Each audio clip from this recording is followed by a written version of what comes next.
Hello there, it's Matthew Thrift again with Berkshire Hathaway Home Services Sedan Joiner Realtors down in Simpsonville, South Carolina. I hope everyone watching today is doing well.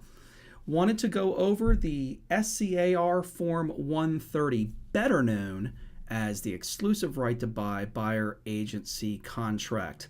Most of the time when we see new agents coming right out of real estate school and getting their first contract, typically it is a buyer side contract. And one of the things that we do to make customers turn into clients is we have them sign a buyer's agency agreement. Well, one of the things that we have to learn is how to present the buyer agency contract. In this form, there is a few words that could cause buyers what I call heartburn. They could look at some of the verbiage and automatically throw up signs of no, I'm not going to sign. However, hopefully through this training and through this video, you will see the benefit of this particular contract, and you will be able to present this contract as a benefit and not a negative to a buyer. So stand by. We're getting ready to go into section 1, and hopefully this will be helpful for you. Section 1 as a whole is not too difficult to understand. As a matter of fact, there's only a couple places to actually input information into this contract. So let's get right into it. So it says appointment of broker by this contract line. That line is obviously going to be the buyer client's name and or names of the buyer clients themselves. And it says appoints broker in charge. Now let's stop there. When you are associated with a brokerage, the broker in charge actually has the client. Pretty self-explanatory. If you've been in real estate school, you know that the broker in charge actually has the clients, and he or she appoints those buyer clients to an associated licensee of the brokerage or office that they're in. So that's the reason why this contract refers to the broker in charge and not to the associated licensee. Pretty self-explanatory, but some people still don't understand that.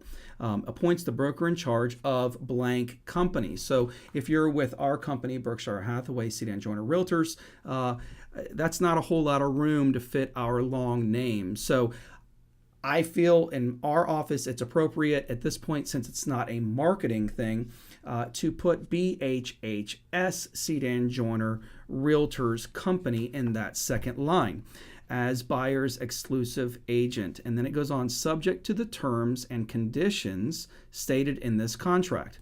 By appointing broker as buyer's exclusive agent, buyer agrees to conduct all negotiations for types of property described in section 2, which we're going to go into in just a second, below through the broker, and refer to broker all inquiries, not just some, all inquiries made to buyer about such properties from other brokers, salespersons, sellers, and others during the term of this contract.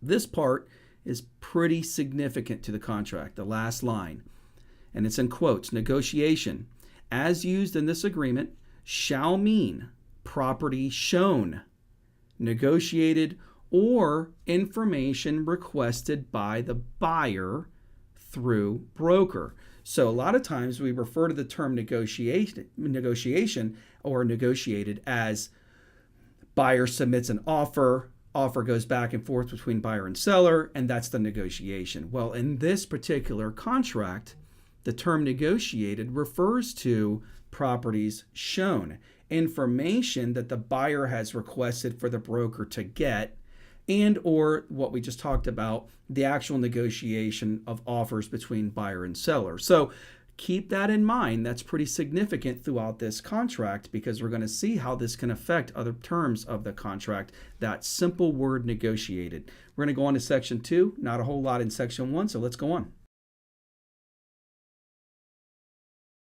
Section 2 is entitled Purpose of Agency. So why do we have a contract? Because there's a purpose behind our contract. It says buyer desires to purchase or lease real property, check this out, which may include items of personal property described as follows. You got a couple check boxes there. It's type. What do you what are they looking to buy? They're looking to buy residential, commercial, industrial, vacant land, some sort of other type of real property. Then it goes on general description. I get a lot of questions about this. What's a general description?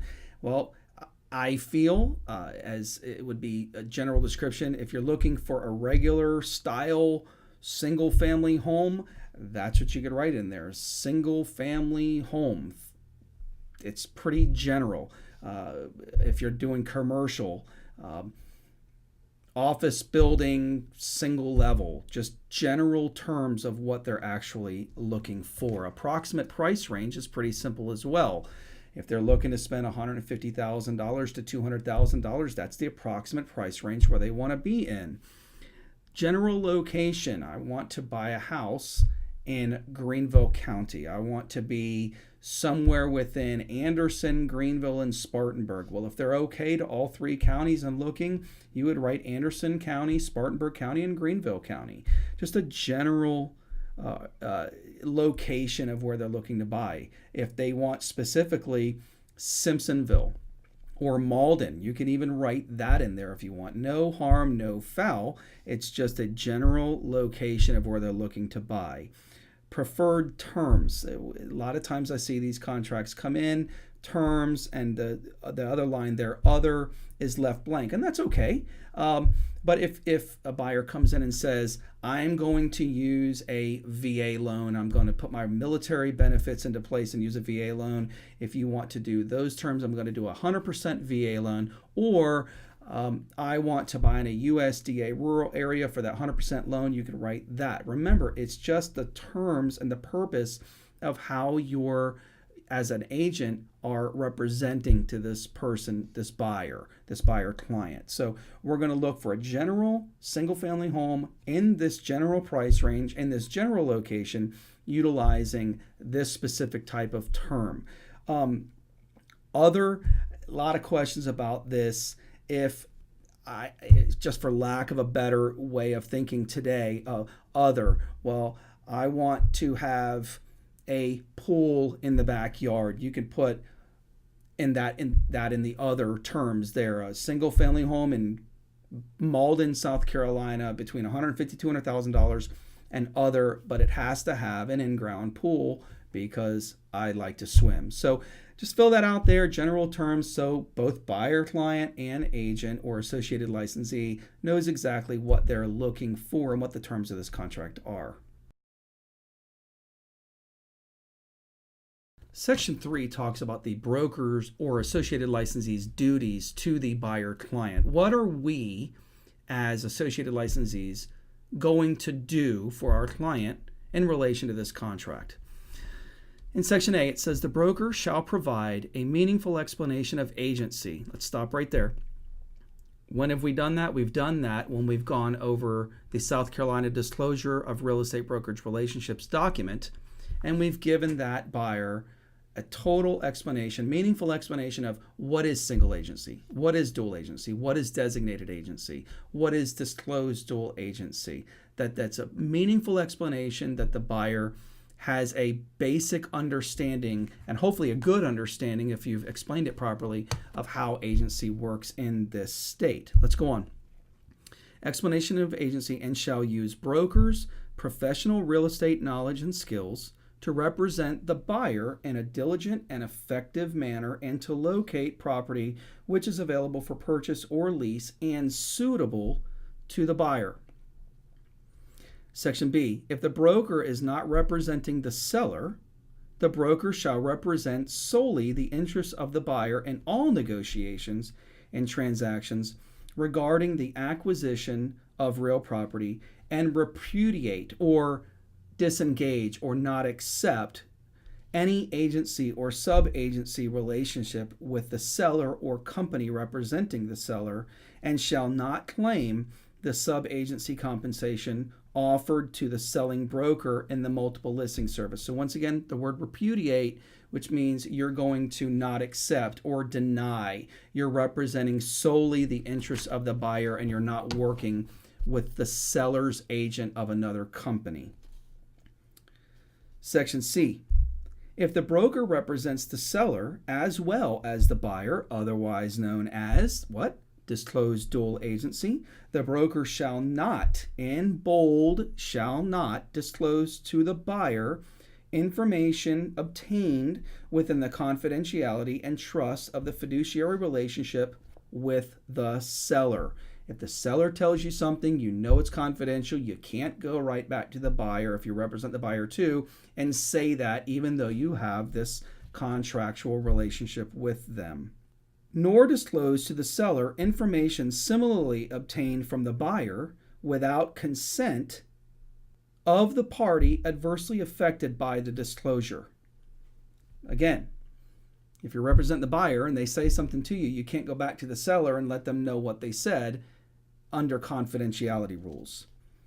Upon the termination or completion of this agreement, what does that mean? If the contract expires or you close, hopefully you close, the broker shall keep confidential all information received during the course of this agreement, which was made confidential by written request or instructions from the client, except as provided for under South Carolina law. So pretty self-explanatory as far as what you're supposed to do. Represent the sole interests of the buyer. Try to find them the best possible match for the general information that they gave you in Section 2. And hopefully close on the property and keep all information confidential. Pretty easy, pretty self-explanatory. Let's move on. Let's spend a little time on Section 4 because as a broker in charge, I think that this may be one of the sections of the contract that associated licensees don't necessarily really go over in detail with their buyer clients, because we hear a lot of times that the buyer didn't know they couldn't do certain things or shouldn't do certain things, or they go off and talk with other agents because they're not really aware of what the word exclusive actually means. Section 4 really explains this, and you as the associated licensee need to really go over this particular section in great detail so they have a good understanding of what they're signing up to. Let's start out with Section A under Section 4. Work exclusively with broker and its affiliated licensees during the term of this contract. That's in bold. There's nothing that is hard to understand about that. Subsection 1. Viewing any property or previewing, etc., only with broker or broker's designated representative and not with another real estate broker, salesperson, or seller. That's pretty easy to understand. Buyer signs this, they work exclusively with you. They don't go out and talk with other sellers. They don't go out with other real estate agents. They work exclusively with you. Number 2, exclusively allowing broker or salesperson to identify property, negotiate for buyer, and otherwise to represent buyer. Section 3, referring to broker all, not some, all inquiries received in any form from any other real estate broker or affiliated licensees. It just doesn't have to be a MLS document provided to them. It could be a social media request. It could be a text message. Refer that back to the associated licensee as the buyer's responsibility. Number 4, holding broker harmless from liability as a result of incomplete, inaccurate information provided to the broker or by the buyer or seller. Basically, this says, hey, listen, I'm going to provide you as the associated licensee all the information that I can, that I have at my availability and my fingertips. However, don't hold me liable if this information is inaccurate provided by somebody else. Number 5, holding broker harmless from liability as a result of seller's failure to provide a complete seller's property condition disclosure statement. One of the things in our contract, it says that the buyer was given the opportunity to look at the seller's disclosure prior to making an offer. I think a lot of the seller's disclosures need to be really looked at in great detail and questioned if necessary, because as the buyer's agent, this says the buyer cannot come back on you because of something that the seller did not disclose in the seller's disclosure, which they were obligated to disclose. Number 6, indemnifying broker against all claims, damages, losses, expenses, or liability arising from the handling of earnest money by anyone other than their broker. So if an attorney is holding it, if the attorney does something wrong with that earnest money, you can't come back on us as the brokerage or the associated licensee because of the way someone else other than our company handled that earnest money. Section B, again, all in bold. Assist broker and its affiliated licensees in the process of identifying, negotiating, and contracting to purchase, lease, or otherwise acquire by, number 1, providing broker with reliable information, in parentheses, including financial information and written authorization to obtain verification of funds. Buyer needs to assist you with that. Buyer needs to get all of the financial information to the loan officer that is needed. That is their responsibility. You can't go into their house and look in their files and get these files on behalf of the buyer. After the parentheses, that broker deems necessary for the performance of this agreement. Let's even stop there. If they're going to pay cash, that buyer needs to provide you some sort of document, either from the bank, a bank letter, or a bank statement showing that they have sufficient cash to pay for the property that they're going to be purchasing. Number 2, making himself available to meet with broker to see properties in order that the broker will be able to perform the promises of the brokerage engagement. One of the things about the current market that we're in is when properties are put on the market, they're going so quickly. They're getting put on the market, they're having multiple offers, and this is great. But the buyer has to make themselves available to see those properties when they come on the market. We cannot be held liable if the buyer is not available to see properties that come on the market if it fit their criteria and they wanted to go see that, and all of a sudden now it's under contract. C, provide broker and its affiliated licensees the following information: general nature, location, and requirements of desired property. Well, that was done in Section 2. And number 2, price range and other terms and conditions relating to the desired property. So basically, this is just stating again, what is the purpose of this agreement? Buyer and associated licensee has to have a conversation of, what are you looking for? What are we going to try to find for you? And if I'm not finding what you're looking for, then maybe we need to go back and readdress what the purpose of this agency relationship is, or what is the purpose of finding you the property? What is the general location? You got to go back over that if you're just not finding that property for that particular buyer. And the last section, D, to authorize buyer's attorneys and settlement agent to furnish to brokers copies of the final HUD-1 statement, or what's now referred to as the closing disclosure statement, for the transaction prior to the closing date. So the buyer can't say to the attorney, hey, don't give them my closing disclosure. That's my information. When they sign this, they're signing that right basically away. They're waiving that right that you, as the associated licensee, can have that information prior to closing, so that you, as the associated licensee, can go over that information, make sure everything is correct to represent that buyer to the best of your ability. So in conclusion of this particular section, make sure that you go over this section in great detail, letting the buyer know what are their responsibilities. What are they supposed to do if they get a social media inquiry, if they get a text message, if they get something in the mail from another real estate broker? Simply call you, text you, email you, whatever, however they're going to get to meet you in person, provide that information back to you, and work again exclusively with you as the buyer agent. Hope this helps. Whenever we talk about an agent's money, brokers in charge especially have to be extremely careful of how we refer to this section.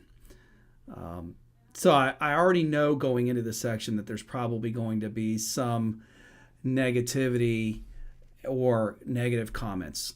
Already know that. I'm going to try to explain this section to the very best of my ability. And remember, I'm a broker in charge for Berkshire Hathaway Home Services, Cedar and Joiner Realtors in the Simpsonville office. This is my preference with the way that this section goes to best explain it to the buyer. My opinion. There are other brokers out there that are probably going to disagree with me, and that's okay. I'm going to explain it just like the contract says.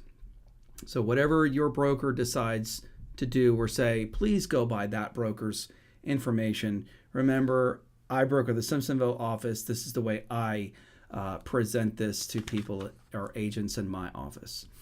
And remember, from the very beginning, I talked about that word heartburn. So this is where the section comes and a buyer unfortunately has a few heartburns that happen during the explanation of this if it's not explained properly. So here it goes. Let's dig into it. Section 5, the compensation of the broker. Broker's fees will be deemed earned when buyer is under contract to purchase any property presented by broker or negotiated by buyer. This fee will be due and payable at closing or upon buyer's default. I always say that's the very first heartburn that buyers are going to have. If a buyer walks away out of a contract, this contract states that that fee and down below is going to be due if they default. If buyer defaults, the total compensation that would have been due broker will be due and payable immediately in cash from the buyer. There's number 2 heartburn. So right now the buyer is already kind of freaking out about how this whole thing is happening with the verbiage in this particular section. In consideration of the services performed by broker under the terms of this contract, buyer agrees to pay broker the following fees. And then it says, check all applicable sections. Section A, retainer fee, simply says the buyer will pay broker a non-refundable retainer fee of blank dollars due and payable upon the signing of this contract. It says this fee shall or shall not be credited against a brokerage fee. So what is this saying? It's saying that as soon as somebody signs this contract, they're going to pay you such and such to start their representation and services. We don't typically do this. We don't typically see this. And this is just something that basically is kept blank in our office buyer's agency agreements. Section B, service fees. Buyer shall pay broker a service fee of blank dollars amount to be paid on a calendar date, whether or not buyer purchases any property. So the service fee is you're paying me for my services and you're going to pay me on such and such date, whether or not you buy or not. And then it says check out applicable subsections. The subsections start with this service fee shall be the only fee due broker from buyer under the terms of this contract. So if you decide on a service fee of, let's say, $3,000, that's all they're going to pay you. Whatever you decide on, that's what the service fee is. This service fee shall be credited against the brokerage fee described in subsection C below and shall be kept by the broker whether or not a brokerage fee is earned. So if you have $1,000 in the service fee section, and then you, in section C of the brokerage fee, you say you're going to work at 3% of the purchase price, that service fee is actually taken out of that 3%, or what they say credited against that brokerage fee. So if they pay you on such and such date, calendar date, when they sign this, $1,000 and your commission was going to be $4,000, at that point at closing, you only get $3,000 because you've already gotten that $1,000 on a previous calendar date. The next section, this service fee shall be credited against the brokerage fee described in subsection C below and shall be kept by the broker whether or not a brokerage fee is earned unless buyers enters into a purchase and sale agreement. In the event that buyer enters into a purchase and sale agreement, buyer and broker agree that the above service fee will be credited against the brokerage fee as defined below. Again, what does credited against means? It means it's taken out of. It's taken out of the brokerage fee. So if there's an agreement on a service fee, whatever that agreed amount is, whether it's $395 or $1,000, it's taken out of the brokerage fee when they enter into that purchase and sale agreement. So let me stop there. Our company does not typically accept retainer fees or service fees whatsoever. Other brokerages, I guess, do. A lot of times I've seen that a closing coordination fee is put in the service fee amount. And that closing coordination fee from contract to close is paid at closing. But the problem here is that this document says that that fee is to be credited against the brokerage fee. So what's could happen and what you could find yourself doing if you decided to do this, which again, I'm not recommending whatsoever, is you have let's say you do a 3% brokerage fee, and if you charge that service fee for closing coordination in subsection B, at closing, that whatever fee amount is to be taken out of your brokerage fee. And so, unfortunately, it happens where the brokerage fee is not credited against and that service fee is paid on top. That is not what this contract says needs to happen with that particular service fee. So I'm going to highly encourage you not to use A and B whatsoever. Again, Berkshire Hathaway Home Services, Seat and Joiner Realtors does not like these type of fees being charged to a buyer whatsoever. And so we're going to highly avoid them at all costs. So again, I know I'm going to get some flack. I know I'm probably going to get some negative comments, but that's just the way our company's stance is at this point because we want to do what's best for our particular buyer clients. Let's talk about section C, the brokerage fee.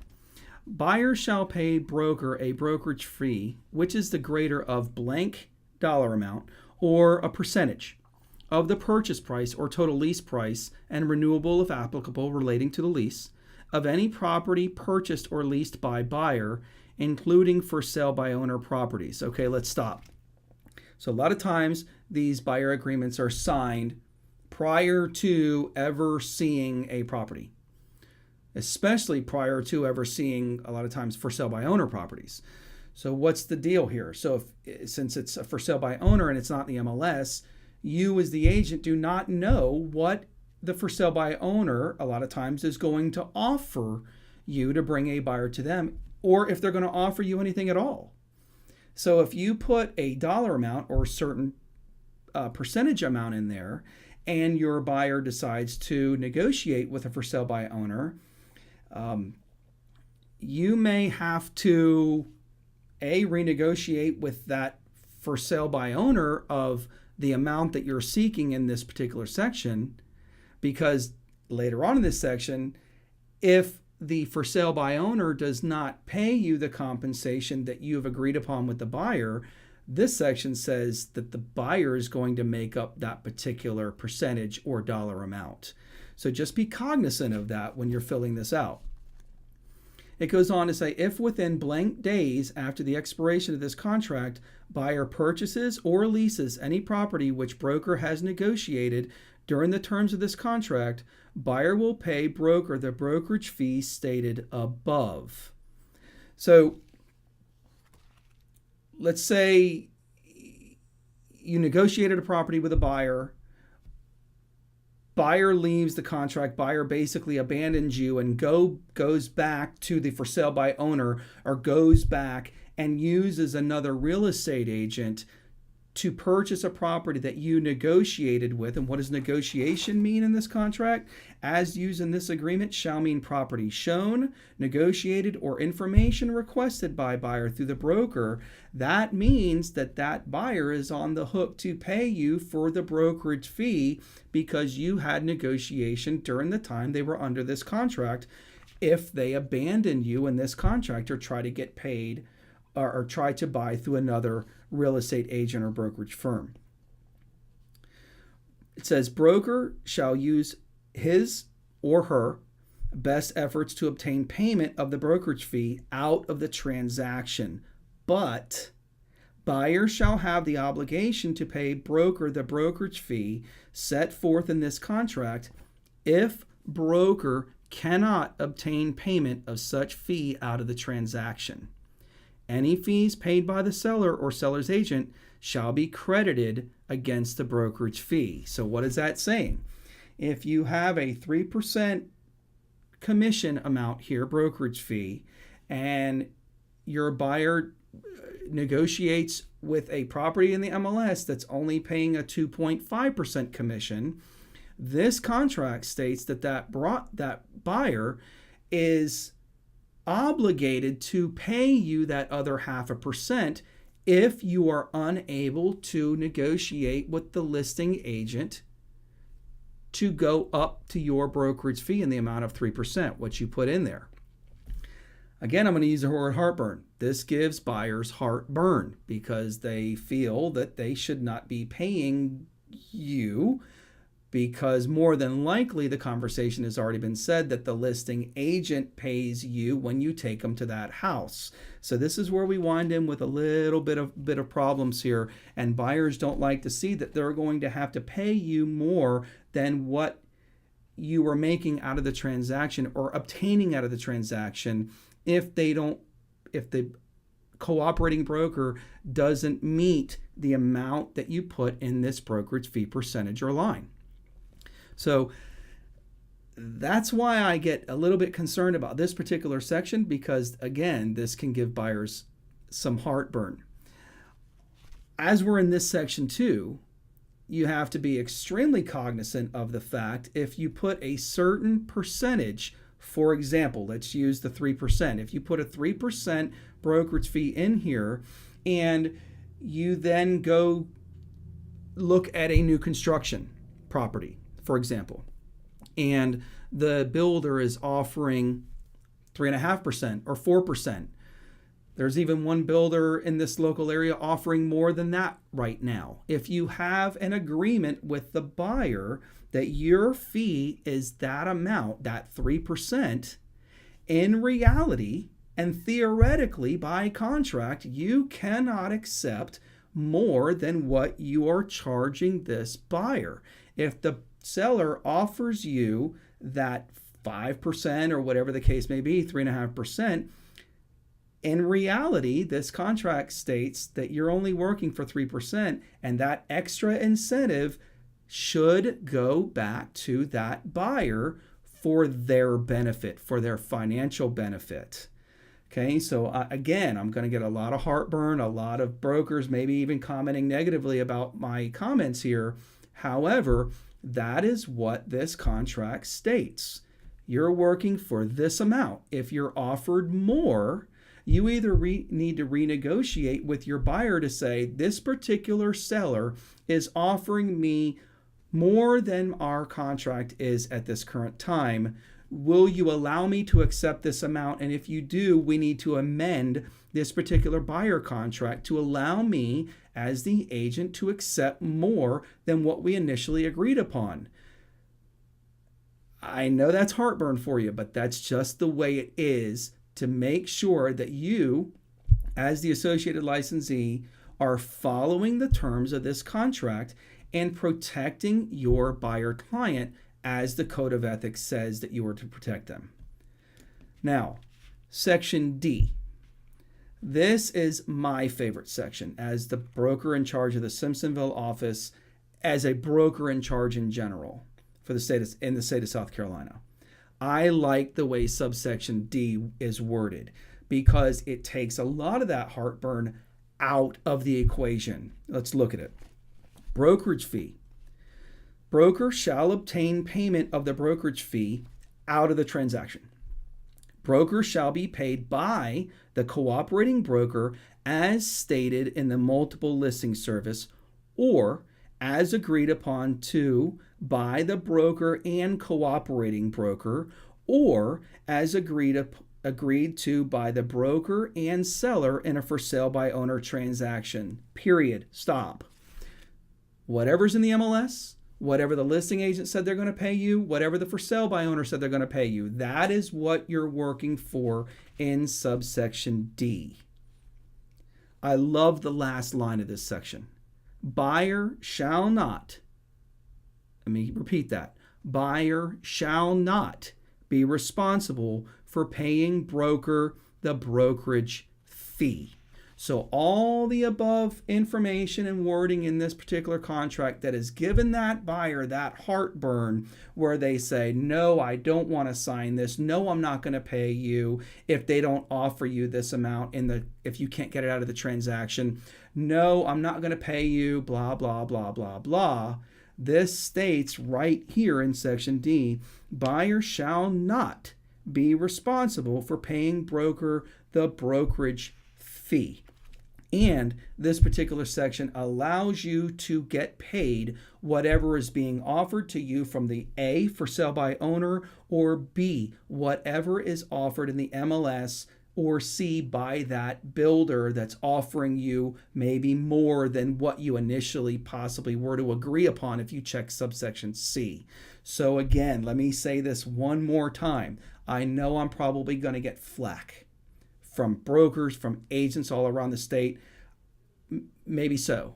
However, my opinion as a broker in charge, I like section D. This is what I preach in this office in Simpsonville because it takes the heartburn out of the buyer's agency contract. Leave your comments. I'll be sure to respond back to them, but I don't believe I'm going to change my opinion on this just because the way this is worded. Again, I like the way the state has said this in subsection D. You take with it as you will. You negotiate with the buyer, you negotiate with the seller, the seller's agent, whatever, if you're going to check subsection C. But again, I'm going to preach subsection D just because I think it's the right thing to do. It's what our code of ethics says we're going to do as realtors. And I think that's just the best way to handle business, period. Hope that helps. Section 6 is going to go pretty quickly because most of us, if not all of us, are aware there's a beginning and an end date to every contract. So that's basically all this is, the term of the agency or the term of this buyer's agency agreement.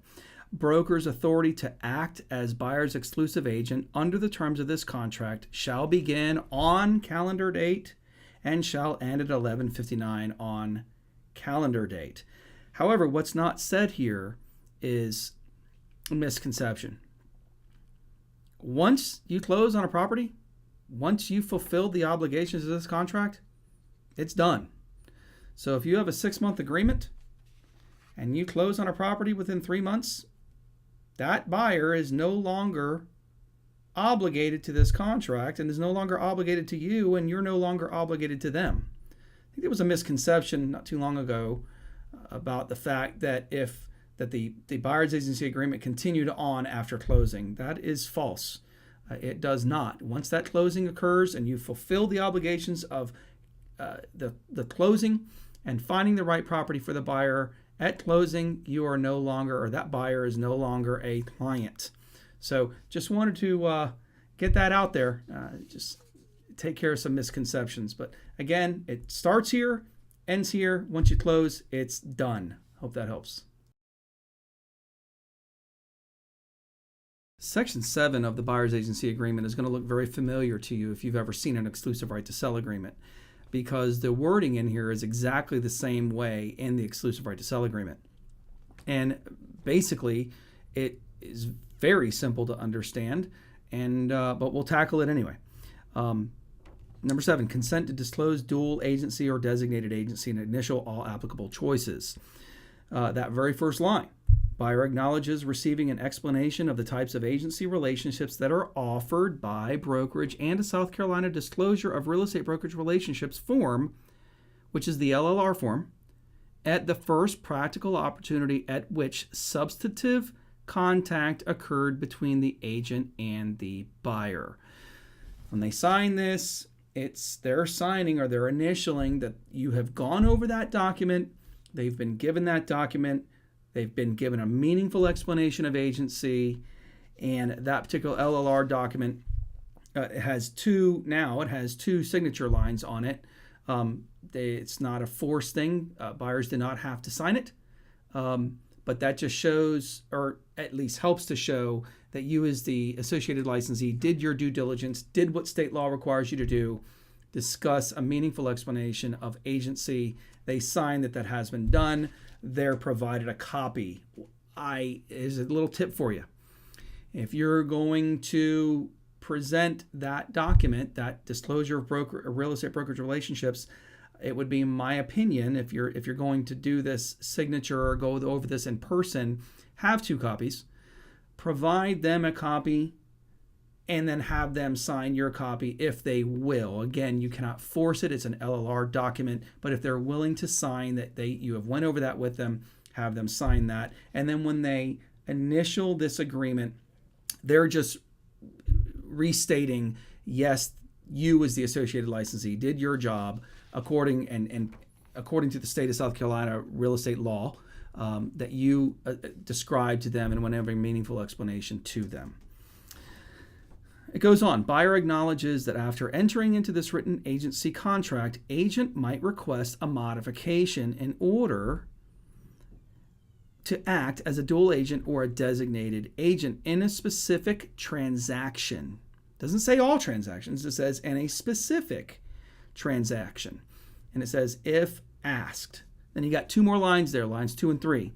Permission to act as a dual agent will not be considered, or permission to act as a dual agent may be considered at the time I am provided with information about the other party to a transaction.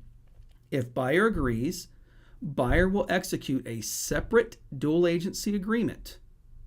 So they don't have to decide right then and there whether or not they're going to accept dual agency. It's a specific transaction. They will be given the opportunity at the time, and if they say yes, they will accept dual agency, meaning if you as the associated licensee have a listing that fits their criteria, they want to negotiate on that property, there at that time, that's disclosed. You as the agent say, this is my listing, I have to disclose to you that the seller is my client. Will you or will you not acknowledge or allow me to do dual agency? At that point, they can say yes, they can say no. Okay? But if they check line number 2 or initial line number 2, you automatically know up front, hey, they're not going to do dual agency, period. They're not going to do it at all. So at that point, you just have to probably avoid your own listings because they say, no, I'm not going to do dual agency. I only want you to exclusively work for me and solely work for me. Lines 4 and 5. Permission to act as a designated agent will not be considered. And then line 5, permission to act as a designated agent may be considered at the time, again, I am provided with information about the other party to a transaction. If buyer agrees, buyer will execute a separate written designated agency agreement. So again, they don't have to decide right then and there when they're signing this contract whether or not they will allow designated agency, or they will look at properties that are listed by that particular brokerage underneath that particular broker in charge. So just want to let you know, they don't have to do it at the time. It's a specific transaction. They can decide at a later date whether or not they're going to accept dual or designated agency. It's got to be disclosed. You got to let them know. But the fact is, they have that opportunity to do so at a different time other than signing the contract.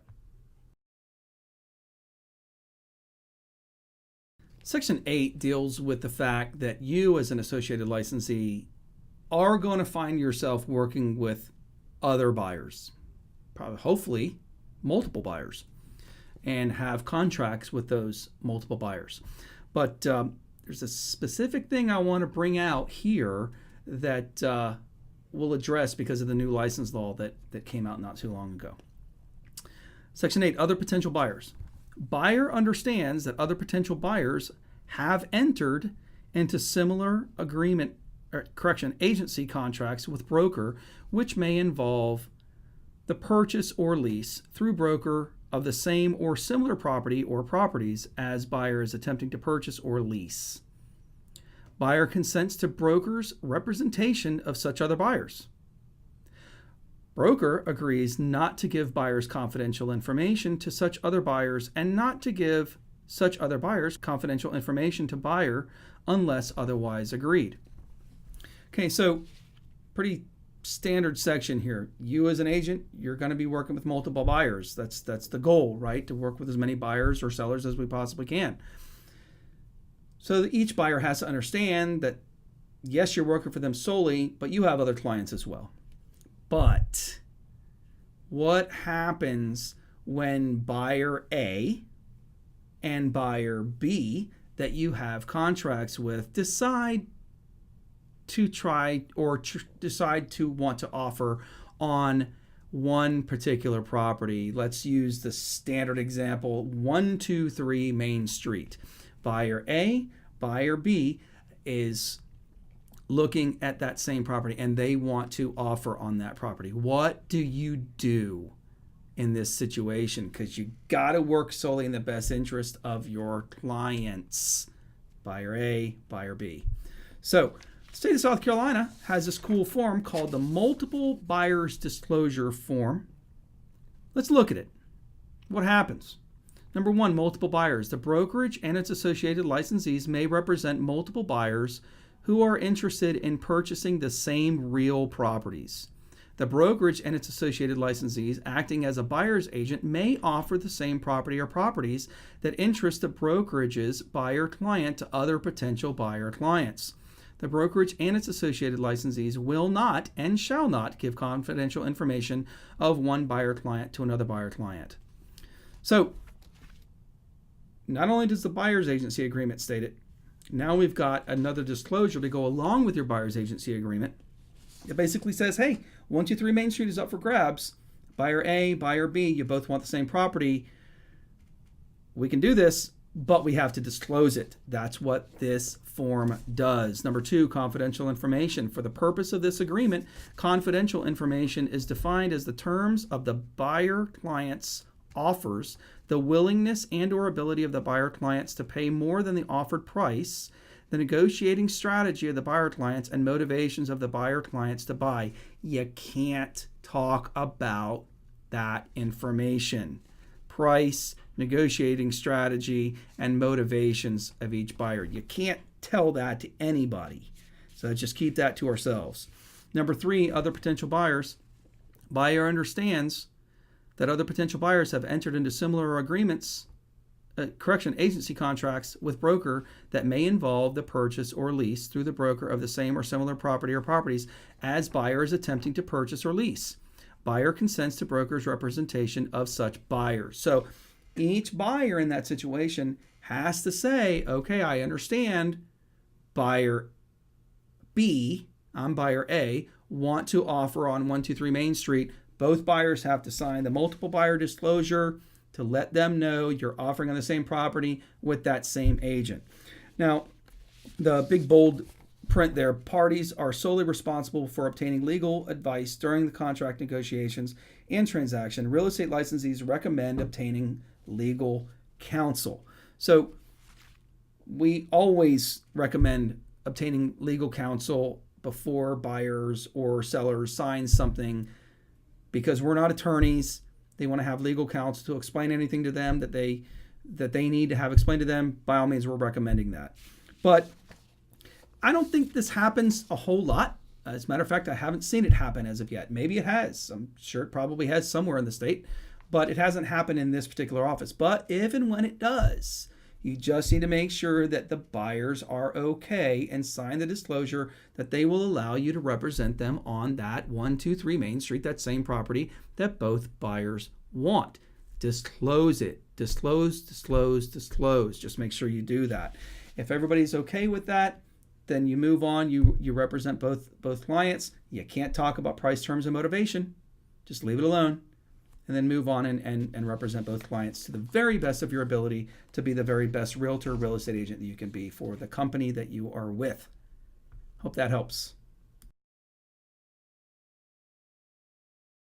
Section 9 talks about the indemnification of the broker. We know that basically indemnifying means to compensate somebody for their loss. So if such and such happens, then at this point in the contract, this would be where if the buyer did something, they would have to compensate the broker for the broker's loss. So let's look at this. Buyer promises to disclose to broker whether buyer has signed any agency agreement with any other broker or has been given prior information about any property that is the subject of this contract by any other broker or salesperson, or has previously been shown any such property by any other broker or salesperson. So when you are discussing this contract with a buyer, I want you to be really specific. Ask them, have you signed another agency agreement with another agent? And probably they're going to say no. And hopefully that is the case.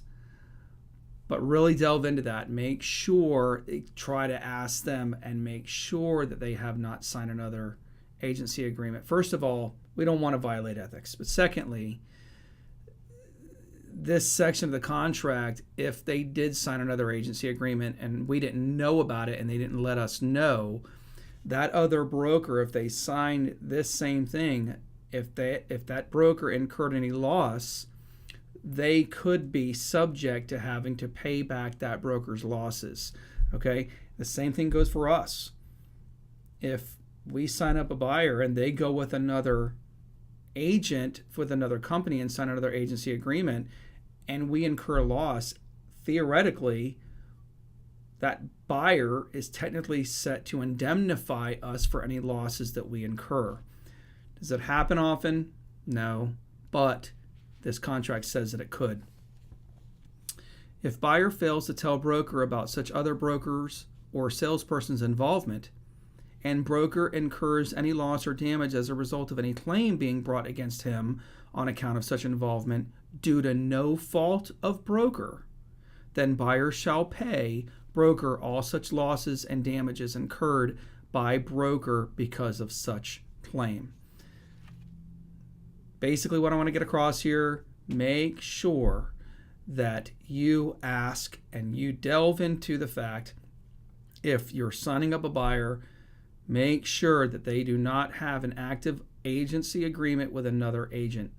If they say, no, it's expired, or no, I've been released, if you can, get a copy of that to verify that. The words are trust but verify, just to make sure everybody's on the up and up. So anyway, just be cognizant of that. Hope that helps. And let's go into the next section. Section 10 is entitled Disclosure of Buyer's Identity / Confidentiality. This is a pretty easy to understand section, but there could be some that don't. So I want to try to make it as clear and as concise and as clean as possible. So it says the broker, you have check boxes there, does or does not have the buyer's permission to disclose buyer's identity to all property owners and other third parties. The buyer is advised of the possibility that seller or seller's agent may not treat the existence, terms, or conditions of offers as confidential unless confidentiality is required by law, regulation, or by confidentiality agreement of the parties. You don't typically see this a lot in general real estate. You typically see this in more commercial type deals.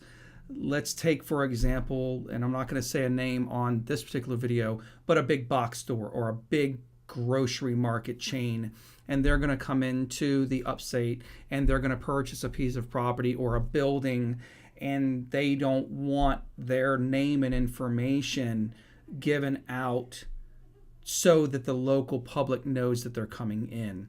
Again, we see that in commercial. We don't see that in general real estate.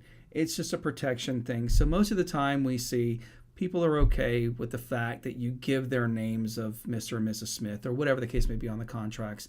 It's not confidential. If you do have to keep their information confidential, there is a confidentiality agreement that we can have all parties sign, all buyers and sellers and all agents sign if that becomes the case. Probably not going to deal with it, but at least you know. Let's go on to the next section. Again, I'm going to be perfectly, totally right up front honest with you. I'm probably not going to explain this particular section, section 11, great. It seems to me like there's a lot of verbiage in here that is not particularly layman's terms. It's more legalese, and it's a little difficult to understand. I'm going to try to get this across. Hopefully I can explain this the way that it's supposed to be explained. Disclaimer, I am not an attorney. I'm thinking I know exactly what this means. Hopefully I'll get it across to you.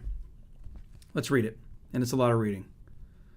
Buyer agrees broker provided buyer with benefits, services, assistance, and value in bringing about this contract. In consideration and recognition of the risks, rewards, compensation, and benefits arising from this transaction to broker, buyer agrees that he shall pay broker's attorney's fees and that broker shall not be liable to buyer in an amount exceeding that broker's compensation by reason of any act or omission, including negligence, misrepresentation, errors, and omission or breach of undertaking, except for intentional or willful acts. I'm going to stop right there. So basically what this is automatically saying, that if you're going to get sued, there is a limited liability of which you as the agent are going to incur as a loss.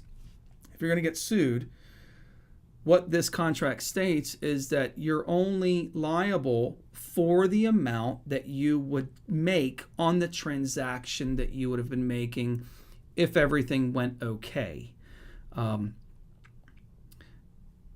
The interesting thing in here, remember these forms are written by the South Carolina Association of Realtors and put out by them, is that they protect us.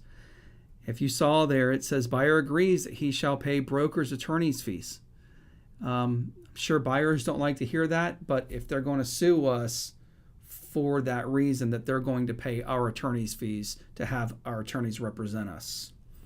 So again, I'm hoping I'm doing okay here. Bear with me. Let's go on. This limitation shall apply regardless of the cause of action or legal theory asserted against broker, unless the claim is for an intentional or willful act. Now, if you go out there and you do something intentionally, it's not just a careless error, but if it's an intentional or willful act, even if it becomes a crime, then this section is not going to cover you. But if it's just for you make a simple mistake, that's what this section is referring to. It's not an intentional or willful thing. Remember, anything involving crime has to have intent behind it. So this would be more of a civil type of tort or civil problem, and that they would only be you would only be liable for the amount that you would have made on the initial transaction to begin with. This limitation of liability shall apply to all claims, losses, costs, damages, or claimed expenses of any nature from any cause except intentional or willful acts. There it is again. So that the total liability of broker shall not exceed the amount set forth herein.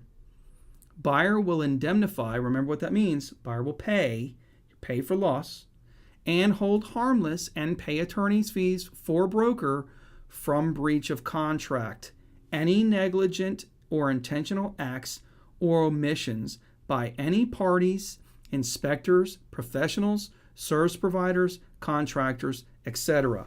So if those other third parties do something, they're going to hold us harmless for what somebody else was telling them or what somebody else did in their acts or omissions, including any introduced or recommended by brokers. So even if you recommend somebody, if they go to sue that particular person, this contract says that they're going to hold us harmless and they're actually going to indemnify us. Buyer agrees that there is a valid and sufficient consideration for this limitation of liability and that broker is the intended third-party beneficiary of this provision. So again, here's my disclaimer. I am not an attorney, broker in charge. This is a very difficult chapter or section in this document to really understand. And what buyers are going to see is they're going to pay your attorney's fees if they want to sue you. And if they're going to try to sue you for a god-awful amount of money, this contract limits it to what you would have made on the transaction to begin with. So try not to worry about too much of that. We don't see a whole lot of agents getting sued, thank God, but you are covered. You do have a limited liability limitation. So hopefully that helps. Hopefully I've explained it. If not, give me a call, give me an email. I'll be more than happy to do whatever I can or look into it for you. I believe we all can agree that discrimination in any way, shape, or form cannot in any way exist in the real estate industry. It's covered under federal law, local law, state law, and it basically, no, it doesn't basically, it tells you exactly what you're not going to do here in this document. Section 12, non-discrimination. Broker and buyer agree that all actions carried out under this contract shall, not may, but shall be in full compliance with local, state, and federal fair housing laws against discrimination on the basis of race, creed, color, religion, national origin, sex, familial status, and marital status, age, or disabilities. I don't think we need to spend a whole lot of time here because there's no room for discrimination in the real estate industry, especially if you hold the realtor name in back of your actual name or the realtor title. You've taken an oath. We're not going to do it. That's all that needs to be said about this. We're not going to do it. Section 13 talks about professional counsel. This is a very simple section of the buyer's agency contract to understand. Let's read it and then we'll talk about it. Buyer acknowledges that broker is being retained solely as a real estate agent and not as an attorney, tax advisor, lender, appraiser, surveyor, structural engineer, home inspector, or other professional service provider. Buyer agrees to seek professional advice concerning the condition of the property, legal, tax, and other professional service matters. Pretty self-explanatory. If you're not a surveyor, you can't talk about surveying the land and exactly where all the meets and bounds are and doing a survey for somebody. You can show them, but you can't go out there and draw a survey and provide that as professional information. If you're not an appraiser, you can't provide an actual appraisal for a client. You can provide a market analysis, but it's not an appraisal. I highly discourage giving any sort of tax advice in any way, shape, or form. That needs to go to a tax accountant. And we definitely, again, we're not attorneys. We cannot give legal advice. We're strictly there to counsel on real estate related matters. And if there's anything that the buyer does not understand or needs more professional counsel, we need to refer them to the real estate attorney that can help them in their legal matters. Section 14 is all about mediation and the mediation clause. And it simply says, any dispute or claim arising out of or relating to this agreement, the breach of this agreement, or the services provided in relation to this agreement shall be submitted to mediation in accordance with the rules and procedures of the dispute resolution system of the National Association of Realtors. Disputes shall include representations made by buyer or broker in connection with the services to which this agreement pertains, including, without limitation, allegations of concealment, misrepresentation, negligence, and/or fraud. Any agreement signed by the parties pursuant to the mediation conference shall be binding. This mediation clause shall survive for a period of 120 days after the date of closing. Basically, all I really want to say about this is if a buyer has an issue with something that you've done and they want to complain about you, there is a dispute resolution system set up by the National Association of Realtors. And typically that starts at the local level. They would contact the local association to start their dispute if they want to make a complaint, if they want to mediate, if they want to try to come to a conclusion. Our local association has what's called an ombudsman to help in a mediation process. Now, let me make it very clear. The mediators are third parties. Mediators do not decide an outcome.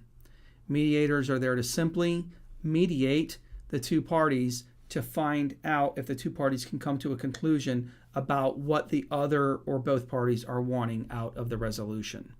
But it typically starts at the local level. If there's a problem, the buyer can go to the local association and discuss that with our local association CEO or who is ever in charge there to take and start up that mediation process. Not a whole lot there, but just want to let you know. We spoke about the next section pretty heavily in the agreement to buy and sell training video that I did. It's section 15 in this agreement. And I want to go over it again in quite detail. There's a misconception that we need to absolutely share everything with our buyer client because we're not supposed to hold anything back. However, this particular information, you really need to be careful and cognizant of what you share, or if you share anything. My firm belief is don't share anything at all, and request that the buyer client contact the local authorities. As a matter of fact, this section states it is the sole responsibility of that buyer client to contact local authorities to find out about this information. We don't ever want to be in a situation where we say something and it not be true and unfortunately mar somebody's character. That can cause severe problems with our reputation and legal situations. So let's read what this says. It says, buyer agrees that broker is not responsible for obtaining or disclosing information in the South Carolina Sex Offender Registry, and no course of action may be brought against the broker for failure to obtain or disclose sex offender or criminal information. Buyer agrees that they have the sole responsibility to obtain their own sex offender, death, psychological stigma, clandestine laboratory, and crime information from sources, for example, law enforcement, private investigator, or the internet or web. The buyer may obtain information about the sex offender registry and persons registered with the registry by contacting the local county sheriff or other appropriate law enforcement officials. So, in conclusion, highly recommend do not disclose anything like this.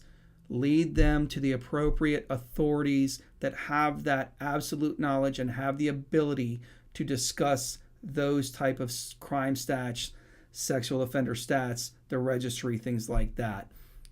Stay in your lane, stay in real estate, and if that's important, which it should be for most people, lead them to the proper ways to get that information. It is their sole responsibility.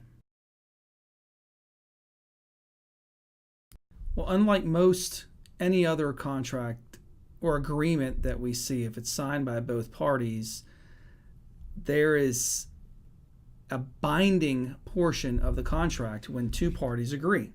So that's all Section 16 says. It's entire binding agreement, which says this written instrument, including the additional terms and conditions set forth on the reverse, expresses the entire agreement and all promises, covenants, and warranties between the buyer and broker.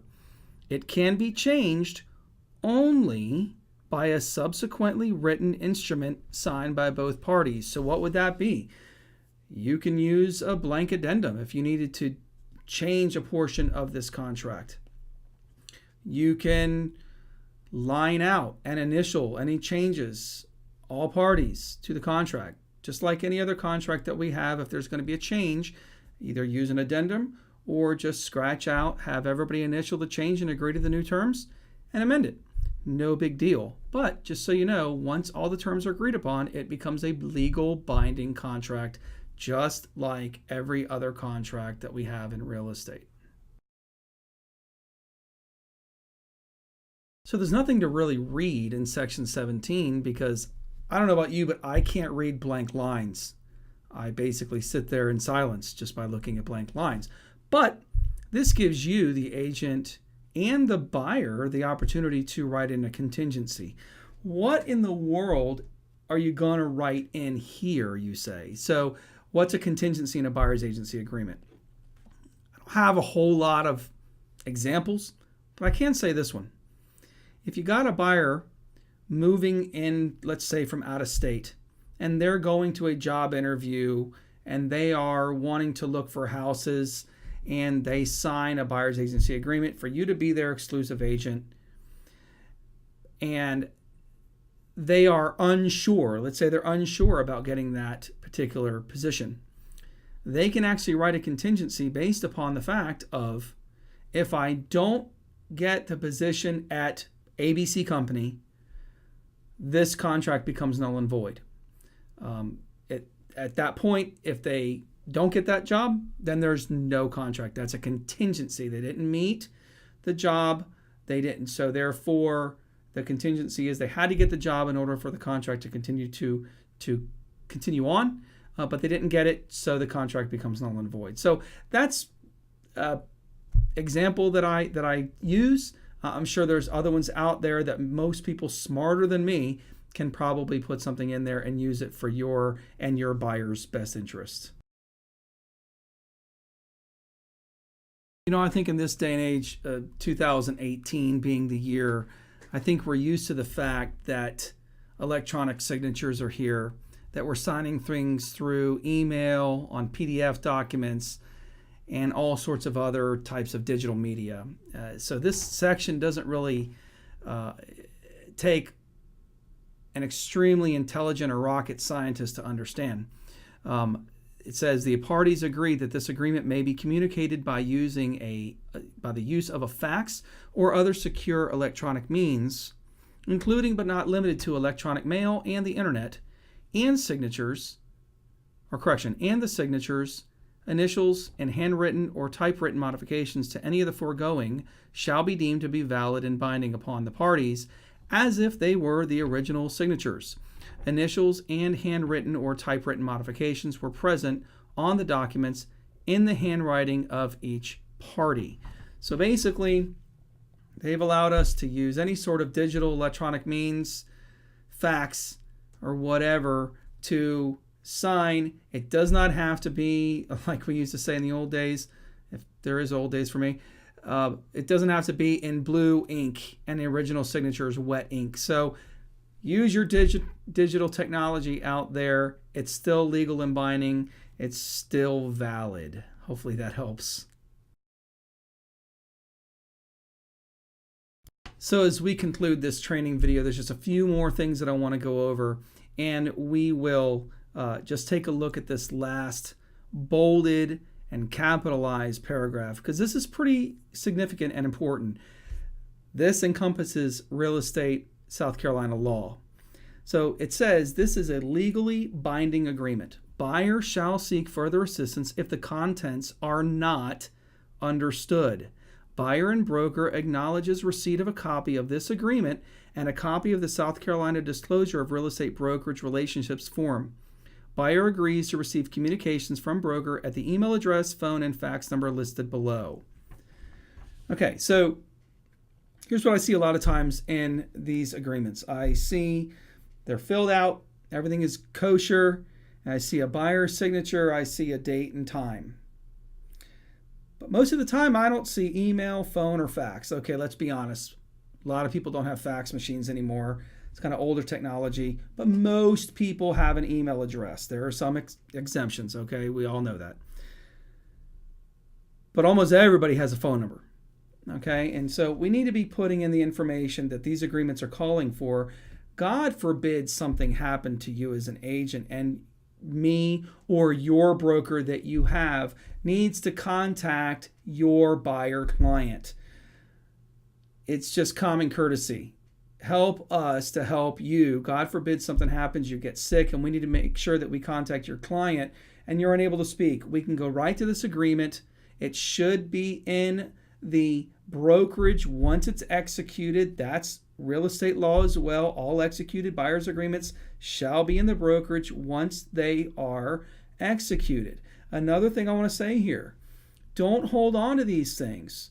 Just because you don't have somebody under contract for a home, if you've got a contract with a buyer, you must turn this in to your office. No questions asked. That's just it's just real estate law.